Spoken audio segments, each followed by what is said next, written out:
আর মক্কার মানুষরা যখন একে একে নবীজির কাছে ইসলামের দাওয়াত গ্রহণ করতেছেন, মানুষটা যখন নবীজির কাছে সত্য ধর্ম ইসলামের ছায়া তোলে আসতেছেন, মক্কার মানুষটা কৌশল করলেন, বলে যে এভাবে হবে না, আমরা সেই নবী যখন মক্কার চত্বরের মধ্যে আসবো আমরা নির্যাতন শুরু করে দেব। হাদিস সাক্ষী দেয় আমার নবী ভর দুপুরে খানে কাবার সামনে সেই সময় যে তরিকা ছিল সেইভাবে আমার নবী সিজদায় গেলেন। সিজদায় যাওয়ার পরে মক্কার বড় বড় কাফেররা একত্রিত হয়ে পোছা উডের নাড়ি পুড়ি আমার নবীর কদমে তুলে দিলে। আমার নবীর হায়াত পেয়েছিলেন দুনিয়ার জাহিরি হায়াত কত? 63 বছর। কত বছর? 63 বছর।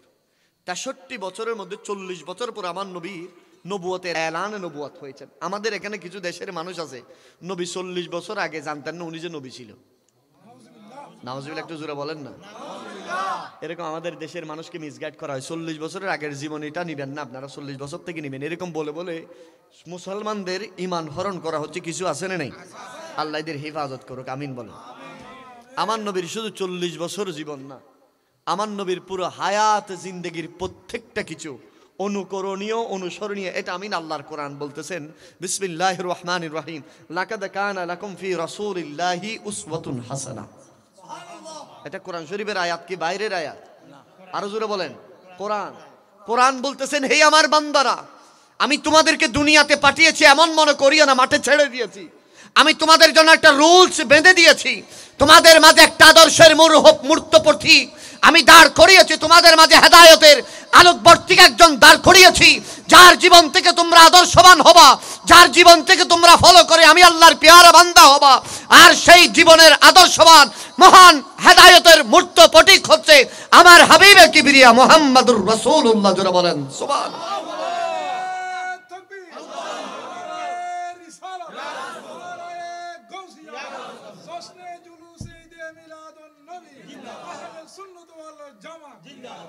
সেই জন্য ভাইরা আমার, আমার আল্লাহ পৃথিবীর জমিনে যত নবী রাসূল পাঠিয়েছেন, লক্ষ লক্ষ নবী রাসূল পাঠিয়েছেন, এই নবী রাসূলদের মাঝে সবচেয়ে যিনি বেশি কষ্ট করেছেন তিনি হচ্ছেন আমাদের নবী।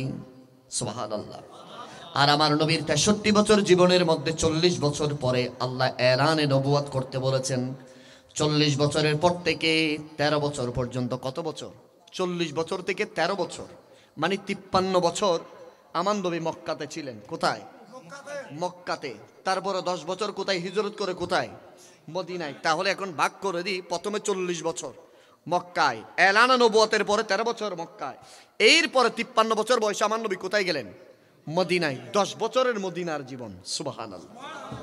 এবার আসেন আমার নবী দুনিয়ার জমিনে তশরিফ আনার পরে মক্কাতুল মুকাররমা, তাম পৃথিবীর মানুষ ব্যবসার জন্য, বাণিজ্যের জন্য মক্কাতুল মুকাররমায় যেতেন, হোক সেটা সিরিয়া, হোক সেটা ইয়েমেন, পৃথিবীর বিভিন্ন জায়গা থেকে মানুষ মক্কাতুল মুকাররমায় যেতেন। কেননা সৃষ্টির শুরু থেকে মানুষের একটা তীর্থস্থান ছিল, সেটার নাম হচ্ছে খানে কাবা। আর মানুষটা আল্লাহর ঘর দেখার জন্য যেতেন, কেননা আমাদের আদি পিতা হযরত ইব্রাহিম খলিলুল্লাহ খানে কাবা বানিয়েছেন।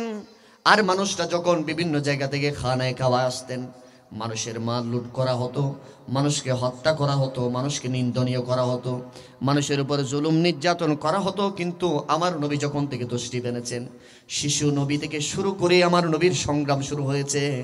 মক্কার কোনো মানুষ আমার নবী যখন থেকে বুঝতে শুরু করেছে, তখন থেকে একজন অপরজনের উপরে জুলুম করা বাদ দিয়ে দিয়েছে।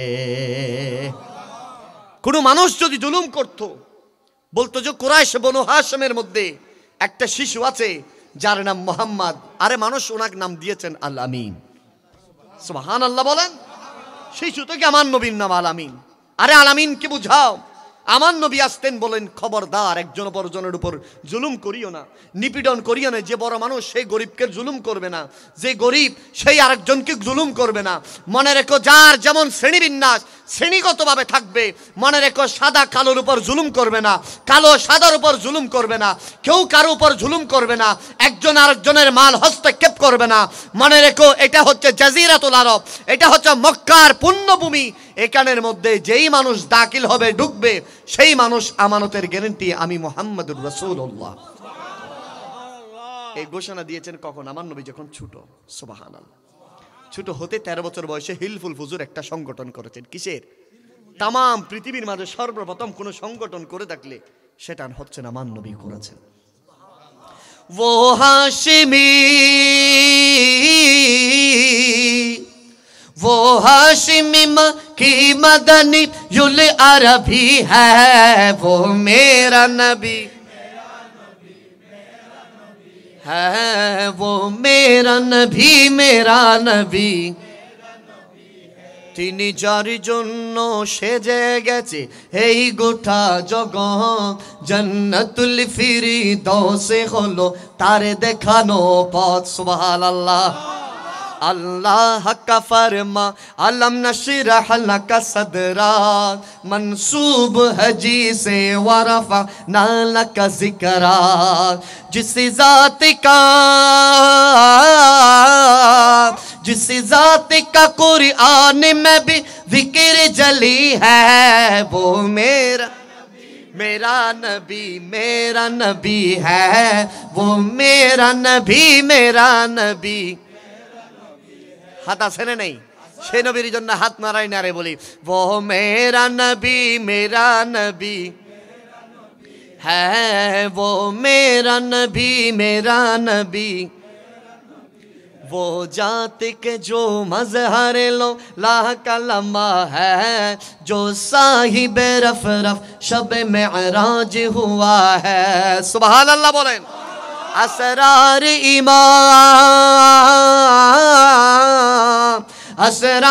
इमामत जिस नबियों की मिली है वो मेरा नबी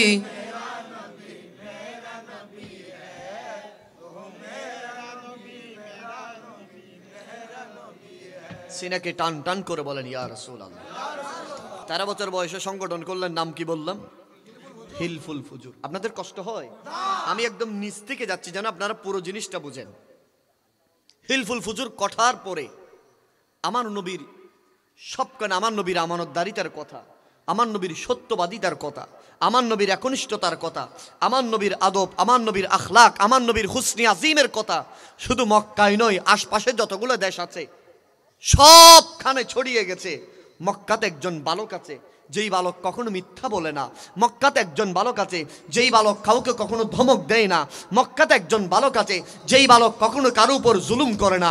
মক্কাতে একজন বালক আছে যেই বালক কখনো কারো উপর হস্তক্ষেপ করে না। মক্কাতে একজন বালক আছে যেই বালককে নিয়ে মানুষ গর্ব করে। মক্কাতে একজন বালক আছে যেই বালকের সাথে অন্য বালকের তুলনা হয় না। মক্কাতে একজন বালক আছে যেই বালকের শান মান অন্যদের চেয়ে আলাদা। মক্কাতে একজন বালক আছে যেই বালককে দেখলে প্রশান্তি আসে। ও দুনিয়ার মানুষ শুনে রাখো, সেই বালকের চেহারা এক পাশে আর পূর্ণিমার চাঁদ এক পাশে। মনে রাখো পূর্ণিমার চাঁদের চেয়ে হাজার কোটি গুণ সুন্দর ওই বালকের চেহারা। জোরা বলেন সুবহানাল্লাহ। তিনি ছিলেন আমার নবী। এইভাবে হতে হতে আমার নবীর বয়স কি হচ্ছে? বাড়তেই আছেন। 25 বছরে গেলেন। কত বছরে? 25 বছরে যাওয়ার পরে আমার নবীর কাছে প্রস্তাব আসলেন মা খাদিজাতুল কুবরার শাদীর। সুবহানাল্লাহ। মা খাদিজাতুল কুবরার বয়স তখন কত? 35। কত? 35। আমার নবীর কাছে পয়গাম পাঠালেন চাচা জানের মাধ্যমে, আবু তালিবের মাধ্যমে। আমার নবী বললেন আমি কবুল করলাম, আলহামদুলিল্লাহ। শাদী হলো, তারপরে চলতেই আছেন 40 বছর জাহেরি নবুয়ত। হেরা গুহায় আমার নবী। এখনো সেই গুহা দেখলে এত উপরে পাহাড়ে আমাদের মতো যুবকরা পর্যন্ত উঠতে 6 বার ভাববে এত উপরে কেমনে উঠবো। এভাবে তাকালে মাথা বাচ্চা পাগড়ি পরে যাবে, এত উপরে। মা খাদিজাতুল কুবরার আমার নবীর বয়স যখন 40, মা খাদিজাতুল বয়স কত তখন? 50 বছরের ঊর্ধ্বে মা খাদিজাতুল কুবরার তখন। সুবহানাল্লাহ। এই বয়সে মা খাদিজাতুল কুবরা প্রত্যেক দিন আমার নবীরকে গারে হেরার ভিতরে আমার নবীকে কি দিতেন? খাবার দিয়ে আসতেন। সুবহানাল্লাহ। এইভাবে আমার আল্লাহ পাক রব্বুল আলামিন কুরআনুল কারীমের আয়াত নাজিল করলেন। হাবিব আপনি পড়েন মহান আল্লাহর প্রভুর নামে যিনি আপনাকে সৃষ্টি করেছেন। আয়াত নাজিল হওয়ার পরে আমার নবীকে আল্লাহ পাক আদেশ দিয়ে দিলেন, হাবিব রে আপনি ইসলামের প্রচার করেন মানুষের মাঝে। আমার নবী ইসলামের বায়াত যখন মানুষের মাঝে শুরু করলেন, মক্কার মানুষরা জানাজারে হয়ে গেলেন। আরে মুহাম্মাদুর রাসূলুল্লাহ নতুন ধর্মের মানুষকে দীক্ষা দিচ্ছে। এই কথা শোনার পরে মক্কার মানুষরা একদল হয়ে গেলেন। মক্কার মানুষ সবাই মিলে বসলেন, নবীজির চাচাজানের কাছে চিঠি লিখলেন, ও আবু তালিব, আপনাকে আমরা সম্মান করি, মক্কার মানুষরা আপনাকে এক ব্যক্তি সম্মান করে। মক্কার মানুষের মাঝে বুজুর্গদের মধ্যে আপনি একজন, মক্কার মানুষের মাঝে বয়োজ্যেষ্ঠদের মাঝে আপনি একজন, কিন্তু আমরা আপনাকে নালিশ দিচ্ছি, আপনার ভাতিজা মুহাম্মদ বলেন সাল্লাল্লাহু আলাইহি ওয়াসাল্লাম যে নতুন ধর্মের প্রচারক হয়েছেন, উনি যদি আরেকজন মানুষকে যদি মুসলমান বানায়, আমরা মক্কার মানুষরা সিদ্ধান্ত করেছি ওনাকে দুনিয়ার জমিনে রাখবো না, ওনাকে দুনিয়া থেকে কি করে দেব? বিদায় করে দেব। নাউজুবিল্লাহ জুড়ে বলেন। নবীকে কেউ মারতে পারে? নবীকে রক্ষা করেন কে? আরো জুড়ে বলেন কে? আর নবীজির চাচাদানের কাছে চিঠি আসার পরে নবীজিকে ডাকলেন, ডাকার পরে বললেন, মক্কার মানুষরা একত্রিত হয়ে গেছে, আপনি আর ধর্ম প্রচার করতে পারবেন না, এই ব্যাপার। মক্কার মানুষরা চলে গেলেন। এই সময় আমার নবী চাচাদানকে বললেন, হেই আমার চাচাদান, আমি ওই আল্লাহর শপথ করে বলি, আমার এক হাতের বিন্দু যদি চন্দ্র দেওয়া হয়, আরেক হাতের মধ্যে যদি সূর্য দেওয়া হয়, তামাম পৃথিবীর সকল নিয়ামত যদি আমাকে দেওয়া হয়, তারপর আমি আল্লাহর দ্বীনের বাণী প্রচার ছেড়ে দেব না। এবং বললেন, চাচাদান আপনি আমার চেহারার দিকে তাকান। হাদিস সাক্ষী দেয় রাসূলুল্লাহ সাল্লাল্লাহু আলাইহি ওয়াসাল্লামের চাচাদান নবীজির দিকে তাকাতে দেরি, তিনি অবাক হয়ে গেলেন। বললেন, কি দেখতে পেলেন? বলে যে আমি দেখলাম আল্লাহ আপনাকে পাঠিয়েছেন হেদায়েতের মূর্ত প্রতীক হিসাবে। তখন আমার নবী বললেন, সেই আল্লাহর শপথ করে বলি, যে আল্লাহর কাছে আমি মুহাম্মদ সাল্লাল্লাহু আলাইহি ওয়াসাল্লামের জান, সেই আল্লাহর শপথ করে বলি, আল্লাহ আমাকে পাঠিয়েছেন নবী হিসাবে, আল্লাহ আমাকে পাঠিয়েছেন দিন প্রচারের জন্য, আল্লাহ আমাকে পাঠিয়েছেন ইসলামের খাতমতের জন্য, আমার উপর একটা কিতাব দিয়েছেন কোরআনুল কারীম। মনে রাখবেন, পৃথিবীর কেউ আমার কিছু করতে পারবে না। চাচাজান, আমি আপনাকে সাক্ষী রাখি বললাম, তামাম পৃথিবীর মাঝে মানুষ আল্লাহর দিন ইসলামের দিকে ধাবিত হবে। এইভাবে মানুষের মাঝে আমার নবী যখন দ্বীনের বাণী প্রচার করতেছেন, মক্কার ভিতরে ভিতরে বহু মানুষ নবীজির কাছে ইসলাম ধর্ম গ্রহণ করলেন। সুবহানাল্লাহ, সুবহানাল্লাহ বলেন। সর্বপ্রথম যিনি গ্রহণ করেছেন তিনার নাম হচ্ছে সিদ্দিক আকবর। আল্লাহু আকবার বলেন। তিনার নাম কি? আবু বকর সিদ্দিক। সিরিয়া গিয়েছেন সেই ব্যবসার জন্য। তিনি সিরিয়া যাওয়ার পরে ওই বুখায়রা সারা রাত ঘুমাচ্ছিলেন, স্বপ্ন দেখলেন। কি দেখলেন? স্বপ্ন দেখার পরে দেখতেছেন আকাশ থেকে চন্দ্র সূর্য ওনার কুলের মধ্যে তশরিফ এনেছেন। উনি খুঁজতেছেন সিরিয়ার মধ্যে সবচেয়ে বেশি খাবের ব্যাখ্যাকারীকে, তাকে খুঁজতেছেন। খুঁজতে খুঁজতে বলতেছেন, এমন একজন পাদ্রী আছে যার বয়স প্রায় 400 বছর হয়ে গেছে। বয়স কত হয়ে গেছে? উনি এখন একটা জায়গায় আছে, সেই জায়গা থেকে নড়ে না। বলে যে আমাদের দাদারাও ওই জায়গার মধ্যে দেখছেন। বলছে আমাকে ওনার কাছে নিয়ে যাও। ওই পাদ্রী সিদ্দিক আকবরকে দেখা মাত্র এরকম করে দাঁড়িয়ে গেলেন। সুবহানাল্লাহ। সবাই তো অবাক, কিরে আপনি কখনো উঠেন না, আজকে দাঁড়িয়ে গেলেন? সিদ্দিক আকবর বলার আগে পাদ্রী বলতেছে, আপনার নাম কি? আবু বকর। বলে যে হ্যাঁ। আপনার বাড়ি কি মক্কায়? হ্যাঁ। আপনি কি কুরাইশ বংশের বনু হাশিমের? হ্যাঁ। আপনার আব্বার নাম কি? কুহাফা। হ্যাঁ। আপনি কেমনে জানেন? বলে যে আপনার সব চেহারা দেখে আমি বলে দিলাম, আপনার শরীরের গঠন দেখে বলে দিলাম, আমি তাওরাত জবুর ইনজিলে পেয়েছি যিনি আখেরি নবীর প্রধান উজির হবেন, যিনি আখেরি নবীর জান্নাতের সাথে হবেন, মিজানের সাথে হবেন, ফুলসিরাতের সাথে হবেন, কিয়ামতের ময়দানের সাথী হবেন, মিজানের ফুলসিরাতের হাউজে কাউসারের যিনি সাথী হবেন, যিনি মক্কার সাথী হবেন, যিনি মদিনার সাথী হবেন, যিনি হিজরতের সাথে হবেন, যিনি রাওজায়ে পাকের সাথে হবেন, তিনার নামও সিদ্দিক আকবর হবে। তিনার যতগুলো আবায়ে জিসমানিয়ত ভাবে চেহারা সুরা সবকিছু আপনার সাথে মিলে যায়। সেজন্য আমি আপনাকে বললাম আপনার পরিচয়গুলো জোরে বলেন সুবহানাল্লাহ। বলে যে আরেকটা জিনিস বাকি আছে। কি? বলে যে আপনার যদি কাপড়টা উপরে তুলেন, আপনার পেটের ভিতরে একটা কালো দাগ আছে। সুবহানাল্লাহ। পেটের ভিতরে কি আছে? কালো দাগ আছে চামড়ার উপরে। এই দাগটুকু যদি মিলে যায়, সিদ্দিক আকবর বলে যে আমি তো দেখাবো না। বলে যে আছে কিনা? বলে হ্যাঁ। তখন ওই পাদ্রী সিদ্দিক আকবরের হাত ধরে চুমু খেলেন। শত মানুষ তাকিয়ে আছে, হাই আল্লাহ, ভাই যে পাদ্রীর খোঁজ খবর নেওয়ার জন্য দূর দূরান্ত থেকে মানুষ আসে, যিনি কখন উঠেন না, আজকে এমন কি কাণ্ড করছেন। সিদ্দিক আকবর বলে যে কি করছেন, আমি আপনার কাছে আসছি। বলে যে না, আপনার শান অনেক উপরে, তাওরাত জবুর ইনজিল আপনার শান বাড়িয়েছেন। আরে আমার একটা ফরিয়াদ আপনার কাছে। বলে যে কি? আরে মুহাম্মাদুর রাসূলুল্লাহ এলানে নবুয়ত শুরু করে দিয়েছেন, আপনি সেই নবীর কাছে সর্বপ্রথম ইসলাম ধর্ম গ্রহণ করবেন, আমার একটা সালাম ওই নবীর কদমে পৌঁছিয়ে দিবেন। সিদ্দিক আকবর ব্যবসা বাণিজ্য সব ফেলে চলে গেলেন। মক্কাতে ঢুকবেন এমন সময় আবুল আহাব উতবা সাহেবা সবাই উপস্থিত। বললেন এখন একটু সময়, কি হয়েছে আপনারা এইভাবে দাঁড়ায় আছেন কেন? বলে যে আমাদের ওই মুহাম্মদ আছে না, বলেন সাল্লাল্লাহু, উনি নতুন ধর্মের সূচনা করছেন, এখন খাবের লগে বিলে গেছেনি। আরো জোরে বলেন। সিদ্দিক আকবরের দের গেলে বলে যে তোমরা এখানে থাকো, আগে আমি যাই। এখন সিদ্দিক আকবর যেতে যেতে যেতে নবীজির ঘর মোবারকের মধ্যে ঢুকবেন, হুজরা মোবারকে। এখনো আসেন, মক্কা শরীফের এক পাশে হচ্ছে দাওরুত তৌহিদ, এটা ইতিহাস জেনে রাখবেন। দাওরুত তৌহিদ যেখানে, হোটেলটা এখানে ছিল সিদ্দিক আকবরের ঘর, সুবহানাল্লাহ। মাঝখানে খানে কাবা, এই পাশে আবু কুবাইস পাহাড়ের পাশে আমার নবীর ঘর, সুবহানাল্লাহ বলেন। একটু এরভাবে ডানে ঘুরে আমার নবীর কদমে আসবেন, এমন সময় দেখতেছেন আমার নবীর দরজা খুলে সিদ্দিক আকবরের দিকে হাসতেছেন। বলতেছেন ইয়া রাসূলুল্লাহ, আপনি হাসতেছেন, মক্কার মানুষটা আপনাকে শেষ করে ফেলতে চাচ্ছে, আপনি হাসতেছেন কেন? আমার নবী বলতেছেন আগে শেষ পরে হব, আগে আসো, তোমাকে আমি কালমার দাওয়াত দিলাম, তুমি ইসলাম ধর্ম গ্রহণ করো। আমি আপনার কাছে ইসলাম ধর্ম গ্রহণ করবো, একে কে বলছে? বলে যে ওই স্বপ্নের তাবির।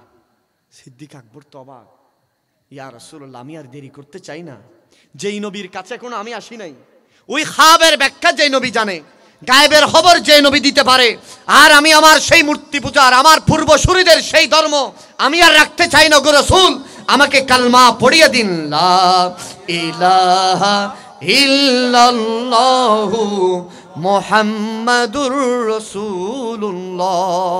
একটু জোরে বলেন না সুবহানাল্লাহ। আমার সিদ্দিক আকবর কি বললেন? কালমা পড়ে ফেললেন। সিদ্দিক আকবর বের হয়ে মক্কার চত্বরে ঘোষণা দিলেন, হে মক্কার চত্বরে আমি সিদ্দিক, আমি আবু বকর ইবনে আবু কুহাফা ঘোষণা দিলাম, তোমাদের মধ্যে এমন কারো স্পর্ধা যদি থাকে আমার নবীর দিকে হাত বাড়াবা, আমি সিদ্দিক আকবরের জান থাকতে সে হাত আমি তার শরীর থেকে আলাদা করে দেব। কারণ কাফেরের মাথা ঠিক আছেনি, আরো জোরে বলেন, মাথা তো পাগলে গেছে। আরে সিদ্দিক আকবরকে পাঠাইলাম, এক কাজে হয়ে গেল আরেক কাজ, সুবহানাল্লাহ। পাঠাইলাম এক কাজে হয়ে গেল আরেক কাজ। বলে যে কাজ হয় নাই, তোমাদেরকেও বলতেছি তাড়াতাড়ি আমার নবীর কাছে এসে ইসলাম ধর্ম গ্রহণ করো। আর মক্কার মানুষরা যখন একে একে নবীজির কাছে ইসলামের দাওয়াত গ্রহণ করতেছেন, মানুষরা যখন নবীজির কাছে সত্য ধর্ম ইসলামের ছায়া তোলে আসতেছেন, মক্কার মানুষরা কৌশল করলেন, বলে যে এভাবে হবে না, আমরা সেই নবী যখন মক্কার চত্বরের মধ্যে আসবো আমরা নির্যাতন শুরু করে দেব। হাদিস সাক্ষী দেয় আমার নবী ভর দুপুরে খানে কাবার সামনে, সেই সময় যে তরিকা ছিল সেইভাবে আমার নবী সিজদায় গেলেন। সিজদায় যাওয়ার পরে মক্কার বড় বড় কাফেররা একত্রিত হয়ে পোচা উটের নাড়ি পুড়ি আমার নবীর কদমে তুলে দিলেন, আমার নবীর কদমে তুলে দিলেন। সাহাবায়ে কেরাম অপলক নয়নে তাকিয়ে আছেন। মজলুম সাহাবায়ে কেরাম কি করবে? একজন সাহাবী সিদ্দিক আকবরের কাছে খবর পৌঁছালেন, ও আবু বকর সিদ্দিক, মক্কাতে তো ঘটনা ঘটে গেছে, কি হয়েছে? নবীজির খাবার সামনে সিজদায় আছে, আর মক্কার কাফেররা নবীজিকে উটের পোছা নাড়ি বুড়ি তুলে দিলেন। আমার নবী সেরে পাক তুলতে পারছে না, এত বেশি দুর্গন্ধ, কাছেও যাওয়া যায় না, কিন্তু আমার নবীর কাঁধের উপরে সেই উটের পোঁচা নাড়ি বুড়ি। আর সিদ্দিক আকবর দেরি করলেন না, এমন ভাবে দূরে খানে কাবার সামনে আসলেন। আমার নবীর নূরানি সেরে পাক থেকে উটির পোঁচা নাড়ি বুড়ি আমার সিদ্দিক আকবর সরালেন। আমার নবীর নূরানি চক্ষুর মধ্যে অশ্রুসিক্ত অবস্থায় আমার নবীর নূরানি কাঁধ মোবারক ধুয়ে দিলেন এবং বললেন, সিদ্দিক আকবর, ইয়া রাসূলুল্লাহ, ওগো ইয়া রাসূলুল্লাহ, আপনি আমাকে আদেশ দেন, আমার সামর্থ্য যতটুকু আছে, আমার শরীরের ভিতরে বিন্দু পরিমাণ রক্ত থাকা অবস্থায় আমি তাদেরকে শিরচ্ছেদ করে দেব। আমার নবী খানে কাবার সামনে দাঁড়িয়ে আল্লাহর কাছে তাদের জন্য হেদায়েতের দোয়া করলেন। কিসের দোয়া? হেদায়েতের দোয়া করলেন। আর এদিক দিয়ে কাফেররা বলতেছেন এবার তো সুযোগ, আমার নবীকে তুললেন, আমার নবী কান্না করতেছে। সিদ্দিক আকবর বলেন, ইয়া রাসূলুল্লাহ, আপনি ভেঙ্গে পড়িয়েন না, কান্না করিয়েন না, মহান আল্লাহ আপনার থেকে পরীক্ষা নিচ্ছে, মহান আল্লাহ আপনাকে হাবিবুল্লাহ হিসেবে তো প্রেরণ করেছেন। সুবহানাল্লাহ, জোরে বলেন না। আল্লাহ আপনার থেকে পরীক্ষা নিচ্ছেন। কেমন সেই পরীক্ষা? আমার নবীর কাফেররা সবাই একত্রিত হয়ে গেলেন। কুরাইশের মাঝে দ্বিতীয়বার নবীজির চাচাজানকে চিঠি পাঠালেন, বললেন মুহাম্মদ বলেন সাল্লাল্লাহু আলাইহি ওয়াসাল্লাম থামছে না, আমরা যে কোনো অ্যাকশনের মধ্যে দিয়ে যাব। সেই সময় মক্কার কাফেররা একত্রিত হয়ে খানে কাবার সামনে লিস্টে লাগিয়ে দিলেন, কুরাইশের নবীজির পরিবারের সাথে ব্যবসা বাণিজ্য করা যাবে না, কথা বলা যাবে না, সব কিছু বন্ধ করে দিলেন। এবং শিয়াবে আবু তালেবের মধ্যে আমার নবীকে আটকিয়ে রাখলেন। জোরে বলেন নাউজুবিল্লাহ। খানে কাবার ফলকের মধ্যে লিস্টি করে দিলেন, আমার নবীদের সাথে কিছু করা যাবে না, ব্যবসা বাণিজ্য করা যাবে না, কথা বলা যাবে না। শিয়াবে আবু তালেবের মধ্যে আমার নবীকে বন্দি করে দিলেন। শিয়াবে আবু তালেবের হাদিসে মোবারকাগুলো আমরা যখন পড়ি, দু চোখ বেয়ে পানি চলে আসে। এমনও দিন গিয়েছে, দিনকে দিন খাদ্যের অভাবে আমার নবী পেট ধরেছিলেন, হাতে পেট ধরেছিলেন, ক্ষুধার যন্ত্রণায় আমার নবীর হাজত পর্যন্ত সারতে পারতেন না। এই ভিতরে যারা ছোট বাচ্চা ছিল, স্তনের দুধ পাই নাই, সেজন্য হাউমাউ করে কান্না করেছেন। আর এর ভিতরে কাফেররা এমন ভাবে নির্যাতন নিপীড়ন চালিয়েছেন, বাহির থেকে কোনো মানুষ খানা যদি নিতে যে গিয়েছে, দেখেছে কেউ, তাহলে তার উপরে নির্যাতন চালিয়েছেন। এইভাবে এত সহজ নয় আজকে আমরা যে ধর্ম পেয়েছি, ইসলাম পেয়েছি, এটা সহজ নয়। এত নির্যাতনের পরে আজকে ইসলাম পুরো দুনিয়ার মাঝে রোল মডেল। জোরে বলেন সুবহানাল্লাহ। সেই শিয়াবে আবু তালেবের ভিতরে কেউ যদি কি খানা দিতে যায়, তাকে কি করে দেওয়া হয়েছে? জুলুম নির্যাতন করে দেওয়া হয়েছে। এবং শিয়াবে আবু তালেবের চতুর্পাশে হাদিসে মোবারকার মধ্যে এসেছে, মানুষ পাহারা দিত রাতের মধ্যে, কেউ যায় কিনা, এখানের মধ্যে কেউ খাদ্য দেয় কিনা। এইভাবে করতে করতে আমার আল্লাহ পাক রব্বুল আলামিন রাসূলুল্লাহ সাল্লাল্লাহু আলাইহি ওয়াসাল্লামকে সান্ত্বনা দিলেন, হাবিব রে, আপনি চিন্তিত হয়েন না, আমি আল্লাহ তো আপনার জন্য আছি। জোরে বলেন সুবহানাল্লাহ। আপনি পেরেশান হয়েন না ইয়া রাসূলুল্লাহ, আমি আপনার জন্য আছি। ওগো রাসূল, আমি আপনাকে অতি শীঘ্রই এগুলো সব মুছে যাবে এবং আর একামতে দিন আল্লাহর এই জমিনের মধ্যে ইসলামের পতাকা ফতফত করে উড়বে। জোরে বলেন সুবহানাল্লাহ। এই নির্যাতন এমনভাবে নিপীড়ন চালালেন, এর ভিতরে রাসূলুল্লাহ সাল্লাল্লাহু আলাইহি ওয়াসাল্লামের 3 বছর শেষ হলো, আমার আল্লাহ মেরাজ করালেন। এবং এর ভিতরে আমুল খুজুন মা খাদিজা এত বেশি রাসূলুল্লাহকে মা খাদিজাতুল কুবরা বলেছেন। যখন মক্কার চারপাশে ঘেরোয়া করে দিয়ে হয়েছিল, মানুষের মাঝে সবচেয়ে বেশি যিনি সাপোর্ট করেছেন তিনি মা খাদিজাতুল কুবরা। সব সময় আমার নবীকে বলতেন, ইয়া রাসূলুল্লাহ, ইয়া হাবিবাল্লাহ, আপনি আল্লাহর হাবিব, আল্লাহ আপনাকে আপনার উপর রাজি আছেন এবং আল্লাহ আপনার উপর সন্তুষ্ট আছেন। ওগো রাসূল, সব কিছু কেটে যাবে, একদিন এ মক্কার মানুষটা ইসলামের ছায়া তোলে আসবে। এরকম যিনি সান্ত্বনা দিয়েছিলেন তিনি হচ্ছেন মা খাদিজাতুল কুবরা তাহেরা রাদিয়াল্লাহু তাআলা আনহা। জোরে বলেন সুবহানাল্লাহ। মা খাদিজাতুল কুবরা যেদিন ইন্তেকাল করবে, রাসূলুল্লাহকে ওসিয়ত করে গেলেন, ইয়া রাসূলুল্লাহ, আমাকে কোথায় দাফন করবেন? জান্নাতুল মুআল্লা, মদিনা শরীফের মসজিদে জিনের পূর্ব পাশে জান্নাতুল মুআল্লায় দাফন করা হবে। মা খাদিজাতুল কুবরা বলেন, ইয়া রাসূলুল্লাহ, আমি তো এতদিন আপনার সাথে ছিলাম, ওগো নবী, আমার কিছু ওসিয়ত আছে। সুবহানাল্লাহ, সুবহানাল্লাহ। খাদিজা, তোমার কি ওসিয়ত? ইয়া রাসূলুল্লাহ, আমি যে কবর আমাকে রাখবেন, সে কবর আগে একটু করে আপনি শুবেন। সুবহানাল্লাহ। আমি মা খাদিজাতুল কুবরার ইয়াকিন, বিশ্বাস, এটা আমার ঈমান। রাসূলুল্লাহ যে কবরের মধ্যে শুবে, সে কবরে কখনো আযাব থাকবে না, সেটা আল্লাহ রহমতের ফেরেশতারে কবরকে জান্নাতের বাগান বানাবে।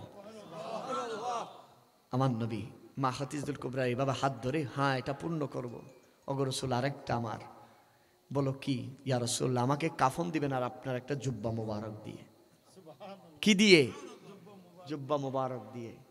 দুনিয়াতে এত কাফন থাকতে মা খাদিজাতুল কুবরা কেন জুব্বা মোবারক চেয়েছেন? ফকির আবুল্লাহ সামারকান্দি বর্ণনা করছেন, মা খাদিজাতুল কুবরা বলেছেন, ইয়া রাসূলুল্লাহ, যেদিন থেকে আমি আপনার খেদমতে গিয়েছি, যেদিন থেকে আল্লাহ আমাকে আপনার খেদমতের জন্য কবুল করেছেন, ততদিন থেকে আপনার নূরানি ঘাম মোবারকের যে মেশকের সুগন্ধি, সুবহানাল্লাহ। বলেন, দুনিয়ার মানুষ আমরা যদি একদিন গোসল না করে সুগন্ধি দেবে নাকি দুর্গন্ধ? আরো জোরে বলেন না।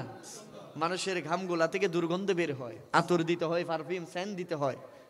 আর পৃথিবীতে শুধু একমাত্র মানুষ আমার নবী, জিনার ঘাম দিয়ে মেশকের সুগন্ধি বের হতো। জিনার ঘাম দিয়ে কি মেশকের সুগন্ধি বের হতো। সাহাবায়ে কেরাম সেটাকে আতর হিসেবে ব্যবহার করতেন। উম্মুল মুমিনিনরা আতর হিসেবে ব্যবহার করতেন। এটা অসংখ্য হাদিসে মোবারক আছে। সুবহানাল্লাহ বলেন। আরে সাহাবীরা আতরে বানাই ঘাম, সাহাবীরা আতরে বানাই।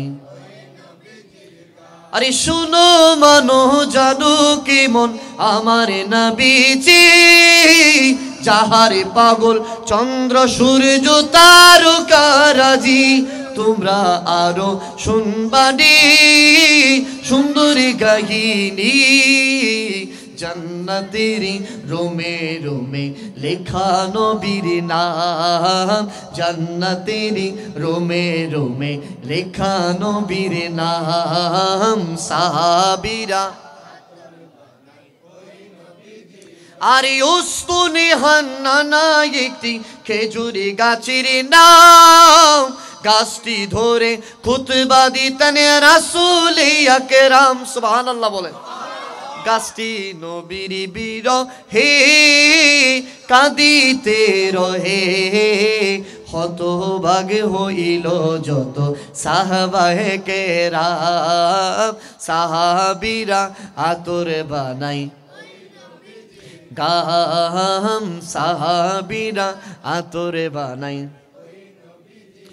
আর মা খাদিজাতুল কুবরা নবীজিকে বললেন, ইয়া রাসূলুল্লাহ, ইয়া হাবিবাল্লাহ, আমি যখন দুনিয়া থেকে চলে যাব, ওগো নবী, আমার আরেকটা ওসিয়ত হচ্ছে আপনার কদমে আমাকে কাফন দিবেন আপনার একটা জুব্বা মোবারক দিয়ে। আপনার একটা জুব্বা মোবারক দিয়ে আমাকে কাফন দিবেন ওগো নবী। আমি তো দুনিয়ায় থাকা অবস্থা আপনার নূরানি জিসিমে পাকের সুঘ্রাণ নিয়েছি। ওগো নবী, কবরে যখন চলে যাব আমার পেরেশান থাকবে না। ওগো নবী, আপনার জুব্বা মোবারক যদি আমার গায়ের সাথে লাগানো থাকে আমাকে আযাব দিতে পারবেন। ওগো নবী, এই জুব্বার থেকে আমি আপনার ঘামের সুঘ্রাণ নিতে থাকবো। জোরে বলেন সুবহানাল্লাহ।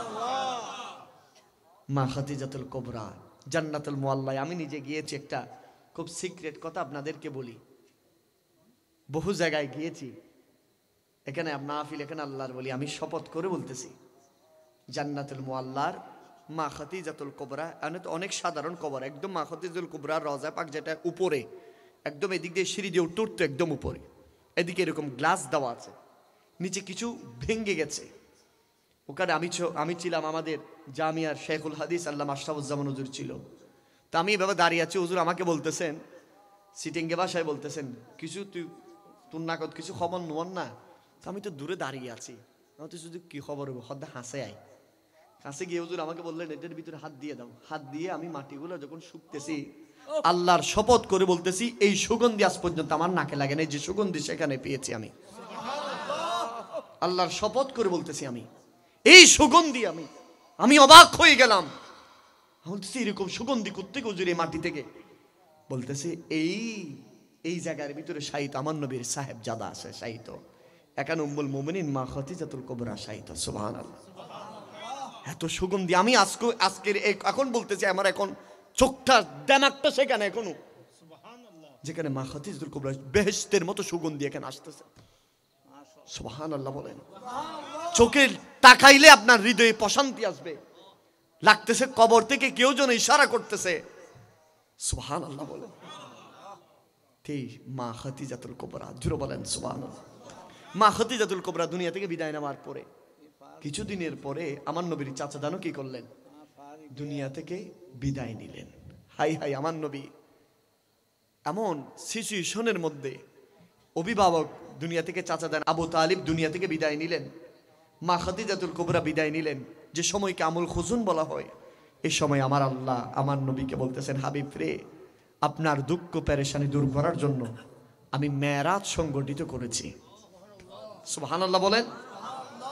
আমার আল্লাহ রজবের 27 তারিখ উম্মাহানির সেই ঘরের ভিতরে আমার নবী ছিলেন, সাতকুল আমার নবীকে মেরাজ করিয়েছেন। সুবহানাল্লাহ বলেন।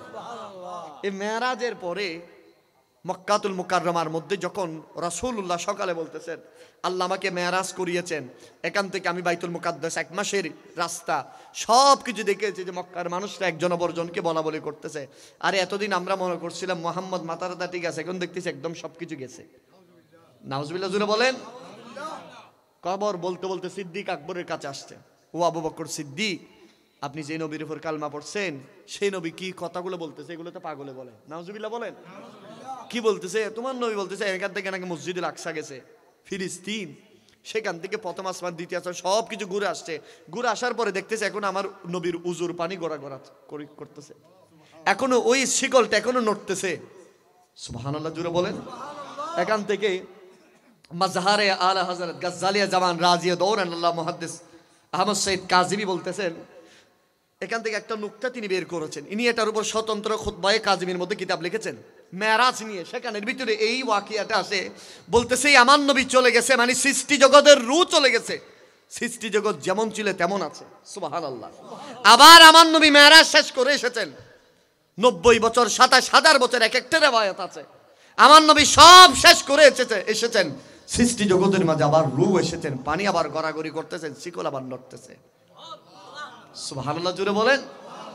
সিদ্দিক আকবরকে বলতেছেন এটা কেমনে সম্ভব? সিদ্দিক আকবর বলতেছে আমার নবী জমানে বলেছেন। হ্যাঁ, তখন সিদ্দিক আকবর বলেছে আমার নবী যদি বলে থাকে আমি এটা 1 সেকেন্ড চিন্তা ছাড়া মেনে নিচ্ছি। আমার নবী লকব দিলেন, আবু বকর তোমার নাম আজ থেকে সিদ্দিক আকবর। সুবহানাল্লাহ জুড়ে বলেন। এই নির্যাতন নিপীড়নের এত বেশি নির্যাতন আমার নবীর উপর করেছিলেন, সর্বশেষ মক্কার কুরাইশরা বলতেছেন মোহাম্মদকে ভাবে দমিয়ে রাখা যাবে না, আসো চল আমরা হত্যা করার প্ল্যানিং করি। একবার করেছে, দুইবার করেছে, তৃতীয়বারের মধ্যে আমার আল্লাহ বলতেছেন হাবিব রে, মক্কা আপনার শ্রেষ্ঠ জায়গায়, নবীর প্রিয় জায়গা। আমার আল্লাহ বলতেছেন হাবিব রে, আমি এমন জায়গায় আপনারে নিয়ে যাব যেই জায়গায় আমি আল্লাহর প্রিয় জায়গা। হিজরতের সময় যখন বারবার আমার নবী যখন পিছনে ফিরে ফিরে তাকাচ্ছেন, আল্লাহ বলতেছেন হাবিব রে আপনি পিছনে ফিরে তাকাইয়েন না, আমি যেই জায়গায় নিয়ে যাচ্ছি সেটা আমার প্রিয় জায়গা। সেজন্য কোরআন শরীফের মধ্যে বারবার বলা হয়েছে মদিনা যাওয়ার জন্য। কোথায়? আরো জোরে বলেন। কিন্তু আমার দেশের ভাইরা হজ করতে যায় মক্কায়, বলে যে মদিনা যাইলে শিরিক হবে। আরেকটা জোরে বলেন না। অথচ কোরআন শরীফ বলতেছেন কোথায় যাওয়ার জন্য? আরো জোরে বলেন কোথায়? মদিনায়। কেননা পৃথিবীতে কোথাও জান্নাত নাই, আছে কোথায়? সবাই বলেন মদিনায় জান্নাত আছে। আল্লাহরে মদিনা জান্নাত দিলে কেন? বলে যে মদিনা আমার প্রিয় জায়গা, মদিনা আমার হাবিব শুয়ে আছেন। তাম পৃথিবীর মাঝে সৃষ্টি জগতের মাঝে দামি হচ্ছে খানায়ে কাবা, খানায়ে কাবার চেয়ে 800 দামি, 800 চেয়ে মদিনা দামি। সুবহানাল্লাহ জুড়ে বলেন। কেমন দামি শুনেন, শাহ আশিক বলতেছেন हमने माना कि जन्नती बहुत है हंसी छोड़ कर हम मदीना न जाए कहीं। सुभान अल्लाह। यो तो जन्नत में सब है मदीना नहीं, और जन्नती मदीने में मौजूद है। सुभान अल्लाह जुले बोलें। ও দুনিয়ার মানুষ যারা জান্নাতে যেতে চাও, জান্নাতের ভিতর সব আছে, মদিনা নাই, কিন্তু মদিনার ভিতরে জান্নাত আছে। মা বাইনা বাইতি ওয়া মিনবারি রাউদাতুন মিন রিয়াজিল জান্নাহ। यो तो जन्नत में सब है मदीना नहीं, और जन्नत मदीने में मौजूद है। हमने आंखों से देखा नहीं है, मगर उनके तस्वीर सीने में मौजूद है। जिसने लाकर कलामे इलाही दिया, যিনি এনেছেন আল্লাহর কালাম আমাদের জন্য, वो মোহাম্মদি মদিনে মে মৌজুদ হ্যায়। সেই আল্লাহর হাবিব মদিনাতে শুয়ে আছেন। সুবহানাল্লাহ জোরে বলেন। সেই মদিনার দাম কম না বেশি? আরো জোরে বলেন না, দাম কম না বেশি? হিজরতের রাতে আমার আল্লাহ বলতেছেন, হাবিব রে, আপনাকে আমি একটু বলবো, আমার প্রিয় জায়গায় আপনি চলে যাবেন। মক্কার কাফেররা ঘুরাই দিলেন, আর নবীজির আমানতদারিতার মধ্যে ছিলেন। মক্কার বহু মানুষরা নবীজিকে আমানত হিসাবে টাকা দিয়েছেন, এক একজন এক একটা জিনিস দিয়েছেন, এক একজন খাতা কলম বিভিন্ন কিছু দিয়েছেন, জায়গার দলিল পত্র দিয়েছেন। আমার নবী চলে যাবেন, আমানতদারিতে কারে দিবেন? শেরে হুদা আলী মর্তুদাকে দিয়ে দেন। আমার নবী বলতে, তুমি বিছানায় শুয়ে যাও, আমি বের হলাম মদিনাতুল মুনাওয়ারা ইয়াসরিবের উদ্দেশ্যে। জোরা বলেন। পরবর্তীতে শের হুদা আলী মর্তুদাকে জিজ্ঞেস করা হয়েছে, ওই দিন রাতে মক্কার কাফিররা ঘিরে ফেলেছিল, আপনার কি ভয় লাগে নাই? শের হুদা আলী মর্তুদা বলছে, আমার যেদিন রসুল্লাহ আমাকে রসুল্লাহর খাটের মধ্যে শোয়াই দিলেন, ওই দিনের মতো ঘুম আমার জীবনে আর হয় নাই। সুবহানাল্লাহ জুড়ে বলেন। চারিদিকে তলোয়ারের ঝঞ্ঝনা নেই, আপনার কেমনে ঘুম আসছে? বলো যে আমার ঘুম আসছে যে আমাকে তো নবী আমানতদারিতে বুঝাই দিয়েছেন, এই জিনিসগুলো অমুকের অমুকের সব বুঝাই দিয়ে গেছেন। আমার নবীর জবানে মোবারকে যেহেতু অমুকের কথা বলেছেন, তাহলে কাল সকাল পর্যন্ত আমি বেঁচে থাকবো, সেজন্য আমি নির্দ্বিধায় ঘুমিয়েছি। সাহাবায়ে কেরামের কি আকীদা ছিল? আল্লাহু আকবার বলেন। আমার নবীর প্রতি সাহাবায়ে কেরামের কি আকীদা, কি মতাদর্শ ছিল? আল্লাহু আকবার জোরে বলেন। এবার আসেন সেই সাহাবায়ে কেরামের মাঝে যিনি সর্বশ্রেষ্ঠ। কোরআন শরীফের মধ্যে সূরা হুজুরাতে যার ব্যাপারে বলেছেন, ইন্না আকরামাকুম ইনদাল্লাহি আতকাকুম, কোরআন শরীফের মধ্যে যার ব্যাপারে বলেছেন, লি সাহিবিহি লা তাহজান ইন্নাল্লাহা মানা, কোরআনুল কারীমের মধ্যে যাকে সাহাবী বলেছেন তিনি হচ্ছেন সিদ্দিক আকবর। জোরে বলেন সুবহানাল্লাহ। আমাদের সমাজের কিছু ভাইরা সাহাবায়ে কেরামদেরকে আমার আগেও আমার ইমরান হুজুর বলেছেন গালি দিয়ে, এরকম আছে না নেই? আল্লাহ দিক থেকে হেফাজত করুক, আমিন বলেন। আরেকটু জোরে বলেন। এই সিদ্দিক আকবরের নবীর প্রেম আমরা চাই কিনা? আরো জোরে বলেন। সিদ্দিক আকবর কোন সে ব্যক্তি, কোন ব্যক্তি তাম পৃথিবীর মাঝে মানুষ যেভাবে শ্রেষ্ঠ, মানুষের মাঝে আদম আলাইহিস সালাম যেভাবে শ্রেষ্ঠ, নবীদের মাঝে আমার নবী যেভাবে শ্রেষ্ঠ, পৃথিবীর যত ঘর আছে খানায়ে কাবা যেভাবে শ্রেষ্ঠ, পৃথিবীর যত উটনি আছে সালেহ আলাইহিস সালামের উটনি যেভাবে শ্রেষ্ঠ, পৃথিবীর যত পাথর আছে হাজরে আসওয়াদ যেভাবে শ্রেষ্ঠ, পৃথিবীর যত আংটি আছে সুলাইমান আলাইহিস সালামের আংটি যেভাবে শ্রেষ্ঠ, পৃথিবীর যত লাঠি আছে মুসা কালিমুল্লাহর লাঠি যেভাবে শ্রেষ্ঠ, পৃথিবীর যত ধর্ম আছে ইসলাম যেভাবে শ্রেষ্ঠ, পৃথিবীর যত কিতাব আছে কোরআন যেভাবে শ্রেষ্ঠ, পৃথিবীর যত রাত আছে লাইলাতুল কদর যেভাবে শ্রেষ্ঠ, পৃথিবীর যত দিন আছে ইয়াউমুল আরফা যেভাবে শ্রেষ্ঠ, ঠিক একইভাবে পৃথিবীর যত মানুষ আছে আম্বিয়ায়ে কেরামের পরে সিদ্দিক আকবর একইভাবে শ্রেষ্ঠ। জোরে বলেন সুবহানাল্লাহ। যিনি আমার নবীর বাল্যকালের সাথী, যিনি আমার নবীর মক্কার সাথী, যিনি আমার নবীর হিজরতের সাথী, যিনি আমার নবীর মদিনার সাথী, যিনি আমার নবীর যুদ্ধের সাথী, যিনি আমার নবীর সেই পুরো জীবন যিনি কোরবান করে দিয়েছেন ইয়া রাসূলুল্লাহ বলে, যিনি বলেছেন ইয়া রাসূলুল্লাহ আমার শরীরের রক্তবিন্দু থাকা অবস্থায় আমার জান আপনার কদমে কুরবান করে দেব। সিদ্দিক আকবর ওই ব্যক্তি যিনি রাসূলুল্লাহর রওজার সাথী, যিনি মিজানের সাথী, যিনি ফুলসিরাতের সাথী, যিনি ওই হাউজে কাউসারের সাথী, নয় নয় যিনি জান্নাতের সাথী, তিনি হচ্ছেন সিদ্দিক আকবর। জোরে বলেন সুবহানাল্লাহ। যার কোনো তুলনা, আরো জোরে বলেন না, যার কোনো তুলনা নাই, যিনি ইন্তেকালের পরে রওজায়ে মুবারক থেকে আওয়াজ এসেছে, আমার সিদ্দিককে আমার পাশে দাফন করো। আমার নবী বলতেছেন সিদ্দিক আকবর আমার প্রতি কি অনুরাগী ছিল, আমি রাসূলুল্লাহ সাল্লাল্লাহু আলাইহি ওয়াসাল্লাম কি এমন অনুরাগ ছিলেন, কি মোহাব্বত। সেজন্য আমার নবী ওয়াজ করতেছেন, সাহাবায়ে কেরামের মাঝেও আমার সাহাবীরা মনে রেখো, কিয়ামতের ময়দানে আল্লাহর বান্দার আল্লাহর কাছে ফরিয়াদ করবে জান্নাতে যাওয়ার জন্য। ঠিক একইভাবে আমরাও নামাজ পড়ি, তাসবিহ পড়ি, রোজা রাখি, হজ করি, যাকাত প্রদান করি, ইবাদত বন্দেগী করি, এবং আজকের এই মাহফিলে বসে বলেন আমরা আল্লাহর কাছে কি চাই? জান্নাত চাই। কথা বলেন ঠিক কিনা?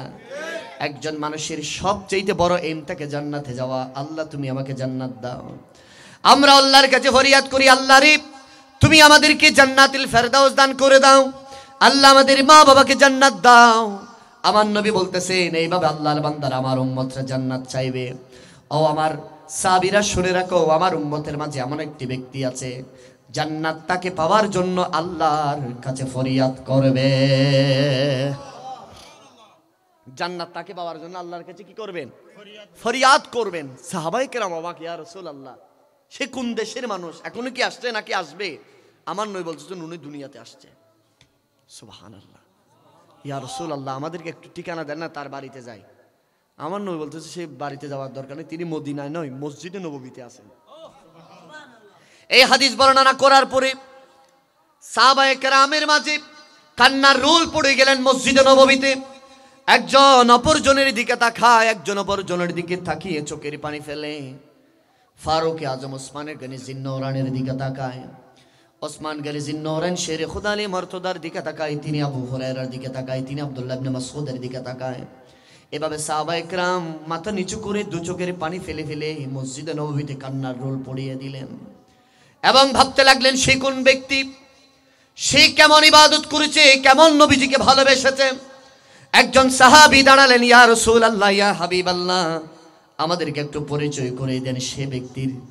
আমার নবী হাদিস সাক্ষী দেয়, আমার নবী মসজিদে নববীতে মিম্বরের মধ্যে উঠলেন আর হাতকে লম্বা করে দেখিয়ে দিলেন, ইশারা দিলেন। সে ব্যক্তি আর কেউ নয়, তিনি হচ্ছেন আমার সিদ্দিক আকবর। আরে নবী ছাড়া নাই জানো দুনিয়া